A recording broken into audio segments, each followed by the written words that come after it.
to the front pages as usual. The Independent on Sunday has that story. Theresa May, the Home Secretary, was warned of Olympic security fiasco 10 months ago, it says. The Sunday Times has an interesting story. They've got a leaked document from the top of the NHS warning that thousands of doctors and nurses face the sack unless they accept pretty dramatic changes to their pay and conditions. Big NHS crisis coming there, says the Sunday Times. Very different story, front of the Sunday Telegraph.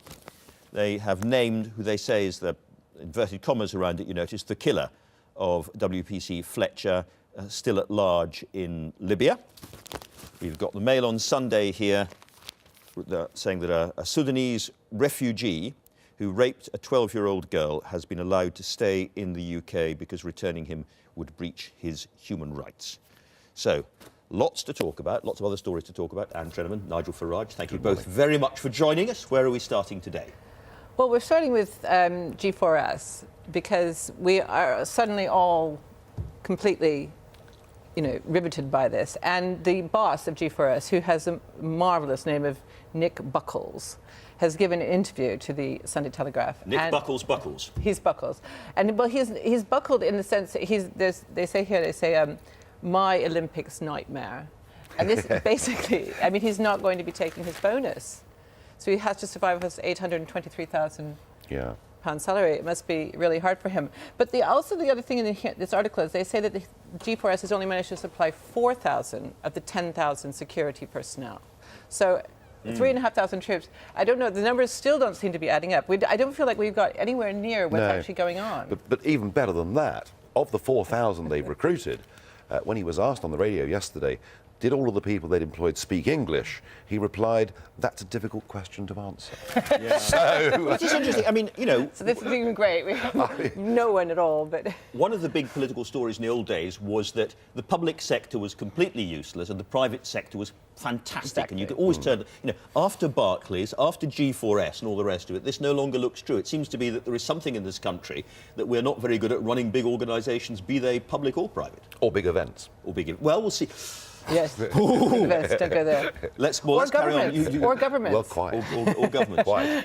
And that's the story you've chosen there about the security staff may not speak English. Yeah, I just find that astonishing. And one asks oneself, surely at some point in time, the government, and I guess you'll be asking this later, didn't the government know what a mess G4S were in? And that really is a big question, I think. I know, you certainly don't think it happened on Wednesday, when Theresa May said, the gap crystallised on Wednesday. Right. Well, we'll talk to Jeremy Hunt about that later on. Let's talk about some politics. There's a lot of political stories in the papers today about... Things are going swimmingly. Not in the coalition. Well, no, David Cameron says they are. Cameron says they are. Cameron, I think things are in crisis when the Prime Minister tells you how great things are going. He's written a piece for the Sunday Times. Yes, he has, and he says things are OK. The Lib Dems and us have disagreements, but we're all on the same side and we're making great progress. The House of Lords, no one cares. No one cares about the House of Lords.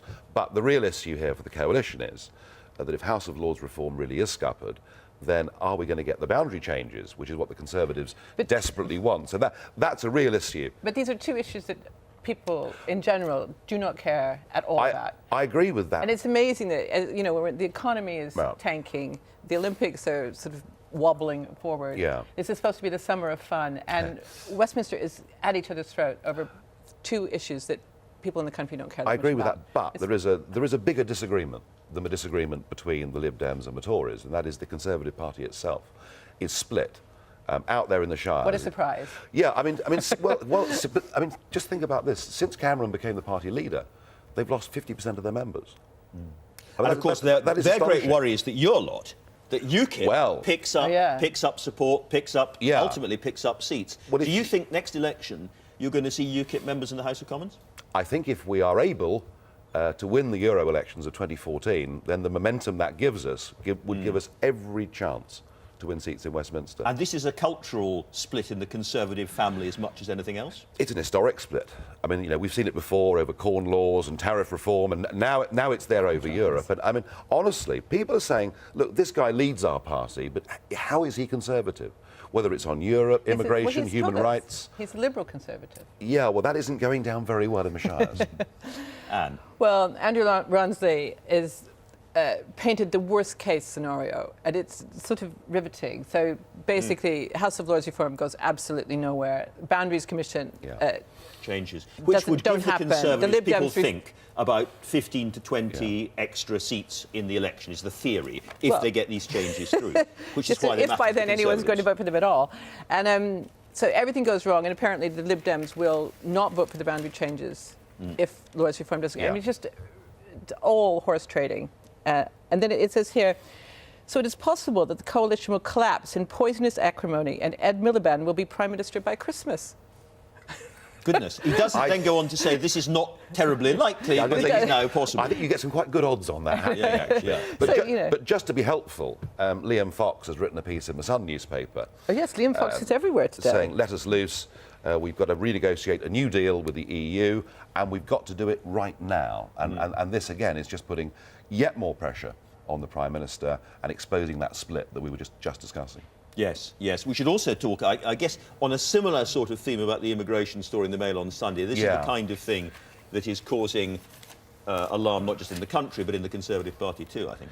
Well, don't forget that David Cameron did say he was looking to have a British Bill of Rights and that he would try and deal with this sort of issue.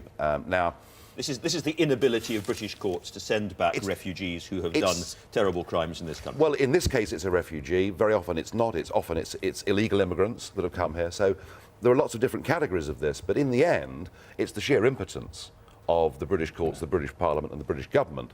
And again, within the Conservative Party, the vast majority of Tory Party members and voters would say, we need a completely new deal with the ECHR. But once again, it's our old friend Europe that comes back and dominates issue after issue. Well, we've talked a bit about some of the more extreme possibilities already. Labour in power by Christmas, you mentioned. And you've got another example. You know things are going as swimmingly as David Cameron says when they reprint this picture. Whenever you see this picture, you know that the knives are out.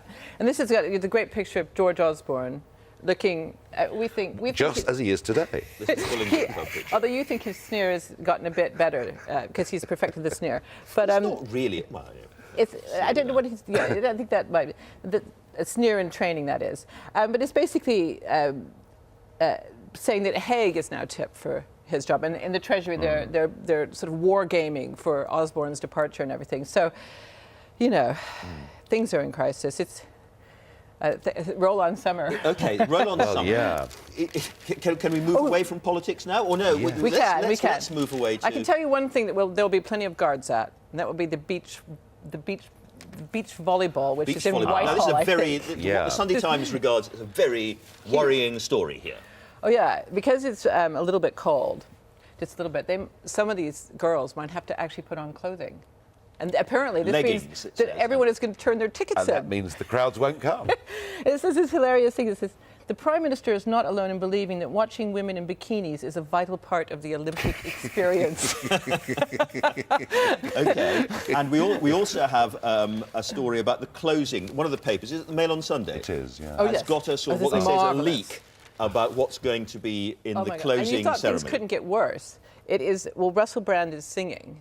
He's singing a Sex Pistols song. And also there'll be stripping lollipop ladies, apparently. It must be April the 1st. There are going to be 270,000 children or something recreating the River Thames. Right. Plus a lot of very I'm just giving you the edited highlights. Fairly predictable songs. It sounds truly awful, doesn't it? Yeah, I'm sure it will be wonderful pretty worrying. When it happens. You have a good news story. A good news story. It is St Swithin's Day. The forecast is it'll rain again. It's going to rain forever. And whilst it's been a rotten year for many, many things, wildflowers, and I noticed at home, I've never seen poppy fields like it, but the big story here in The Observer is that it's one of the best years ever for the bee orchid. So that's got to be good news. It's very good news for bee orchids. Very good news for bee orchids, but there is a. I think we're clutching at straws or at bee orchids. But there is a lovely twist here about the grapevines in Kent and Sussex, saying it's been disastrous for the grapes, and the growers have been forced to use special blow dryers. So there's I don't know how it works, but there are army out there sort of giving everyone sort of new hairdos or That's something. That's a very strange thought. All right. Thank you both very much indeed for that.